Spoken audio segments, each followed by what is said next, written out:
পশ্চিমবঙ্গ নির্বাচন কি আগেভাগেই নির্ধারিত? ৯১ লাখ ভোটার বাদ পড়ার নেপথ্যে আসল ঘটনা। আচ্ছা, ভাবুন তো, গণতন্ত্রের সবচেয়ে বড় শক্তি কি? অবশ্যই আমাদের ভোট দেওয়ার অধিকার।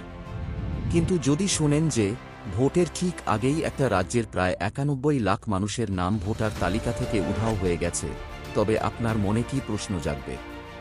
হ্যাঁ, আমি পশ্চিমবঙ্গের কথাই বলছি, যেখানে বর্তমানে বিজেপি এবং তৃণমূলের লড়াই এক অন্য মাত্রায় পৌঁছেছে।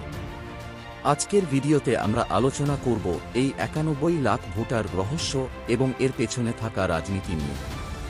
চলুন শুরু করা যাক। শুরুতেই একটা টার্ম নিয়ে কথা বলি, এসআইআর বা স্পেশাল ইন্টেন্সিভ রিভিশন। সাধারণ ভাষায় এটা নির্বাচন কমিশনের একটা নিয়মিত প্রক্রিয়া যেখানে ভোটার তালিকা সংশোধন করা হয়। কিন্তু এবারের পশ্চিমবঙ্গে এটা নিয়ে কেন এত শোরগোল? রিপোর্ট অনুযায়ী প্রায় ৯১ লাখ মানুষের নাম তালিকা থেকে বাদ দেওয়া হয়েছে। এর মধ্যে প্রায় ২৭ লাখ মানুষ দাবি করছেন যে তাদের কাছে বৈধ নথিপত্র থাকা সত্ত্বেও তাদের নাম কেন বাদ গেল। মজার ব্যাপার হল, এই নাম বাদ দেওয়ার জন্য একটি বিশেষ সফটওয়্যার ব্যবহার করা হয়েছে যা ভারতের অন্য কোনো রাজ্যে করা হয়নি। স্পেলিং মিস্টেক বা ছোটখাটো ভুলের অজুহাতে অনেক সাধারণ নাগরিকের ভোট দেওয়ার অধিকার এখন ঝুঁকির মুখে। প্রশ্ন উঠছে, এটা কি টেকনিক্যাল ভুল, নাকি এর পেছনে গভীর কোনো রাজনৈতিক পরিকল্পনা আছে? এবার আসি রাজনীতির প্যাঁচে।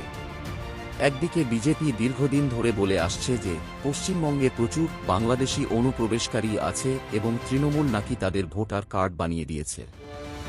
এই ভোটার লিস্ট সংশোধন কি সেই অনুপ্রবেশকারীদের ধরতেই করা হয়েছে? অন্যদিকে তৃণমূলের দাবি, বিজেপি কেন্দ্রীয় এজেন্সি এবং নির্বাচন কমিশনকে ব্যবহার করে বিরোধী ভোট ব্যাংক ভেঙে দিচ্ছে। বিশেষ করে মুসলিম ভোট বা তৃণমূলের শক্ত ঘাঁটি এলাকাগুলোতে এই নাম কাটার হার বেশি বলে অভিযোগ উঠেছে।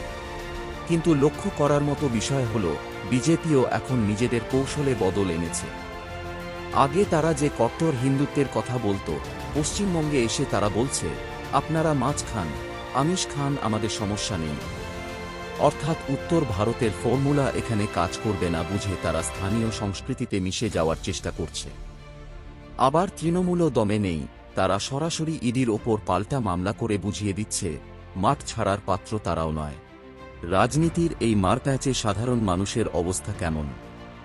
একদিকে নাম কাটার ভয়, অন্যদিকে চলছে ফ্রিবি বা জন্মহিনী প্রকল্পের প্রতিযোগিতা।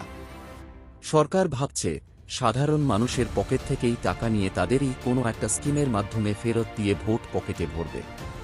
কিন্তু শিক্ষা, স্বাস্থ্য বা কর্মসংস্থানের মতো মৌলিক প্রশ্নগুলো কি আড়ালে চলে যাচ্ছে না? সবশেষে একটা কথাই বলবো, ভোট আপনার অধিকার এবং এটি আপনার একমাত্র হাতিয়ার।